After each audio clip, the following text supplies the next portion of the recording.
Hi, welcome back to the channel. In today's episode, I want to talk to you about what's happening with the Russian ruble and why what looks like strength on the surface is actually continuing to cause major problems for Russian companies, for the Kremlin and the wider Russian economy. But before we get into the details of all of that, could I ask anybody that hasn't subscribed yet to please hit that subscribe button?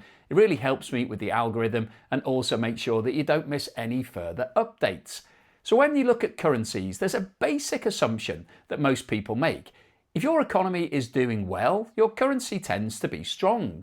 There's demand for your goods and services, international buyers need your currency, and that pushes the value up. That's the general consensus view.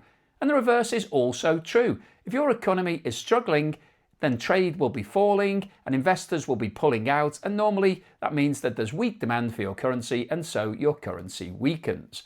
Now, a lot of people have looked at the Russian ruble and said, well, hang on a minute, the Russian ruble is doing really well, so doesn't that prove that the Russian economy is actually holding up really well too? And the answer to that is no, because if you dig into the detail, the relationship between the ruble and the Russian economy has effectively broken down. If we look at the 5-year picture, so anybody that's been missing my graphs, you'll be pleased to see that there's one behind me now. The headline numbers don't look that dramatic. If you look at what the situation was 5 years ago, $1 was trading for around 74 rubles. Today it's trading for around 75. So at face value, it looks like nothing much have changed in the last 5 years. But that completely hides the reality of what's been happening. If we go back to February 2022, when the war in Ukraine started, the ruble collapsed really quickly. It fell to around 125 against the US dollar as markets reacted to the sanctions and the expectation that the Russian economy would come under severe pressure. And then something quite extraordinary happened. The ruble didn't just recover, it surged and strengthened to around 50 to 1 US dollar, which is one of the strongest levels that it's ever been trading at. But that wasn't a free market move. It didn't reflect what was happening in the Russian economy. This was a direct result of aggressive state intervention. The Kremlin introduced capital controls, restricted the movement of money, forced exporters to convert foreign earnings into rubles, and effectively propped up the currency.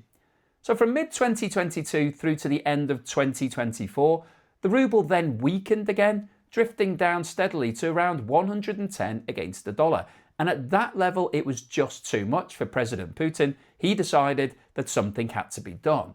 And it represented a significant devaluation to where the ruble had been trading before the war started.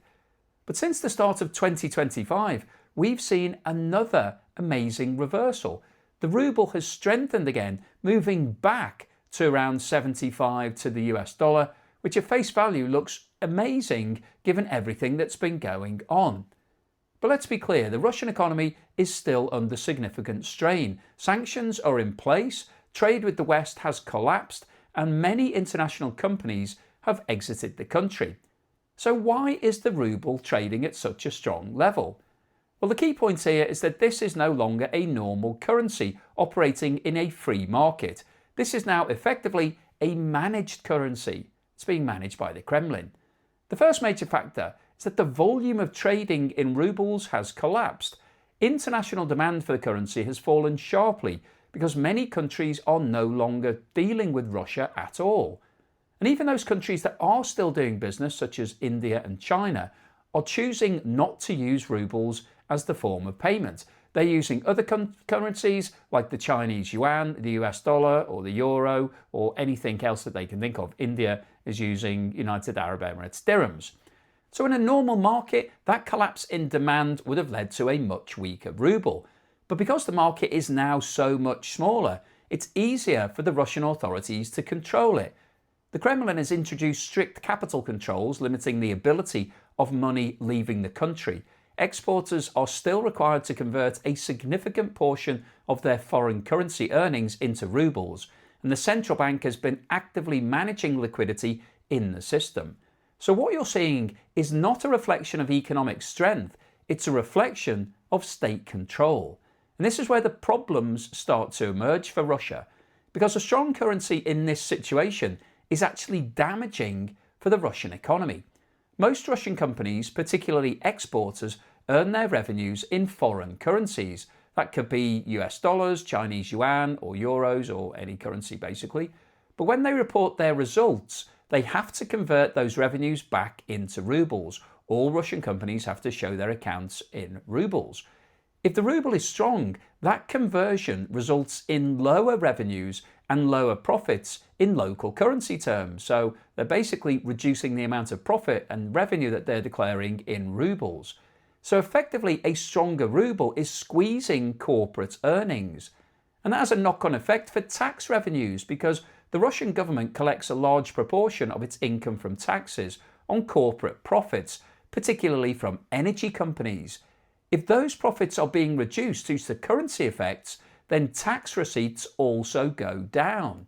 So ironically, a strong ruble can actually weaken the government's fiscal position. There's also a competitiveness issue. A stronger currency makes exports more expensive on the global market. That makes Russian goods less attractive compared to alternatives from other countries. At a time when Russia is already struggling to maintain export volumes due to sanctions and logistical challenges, this is yet another headwind. And then you've got the issue of domestic liquidity.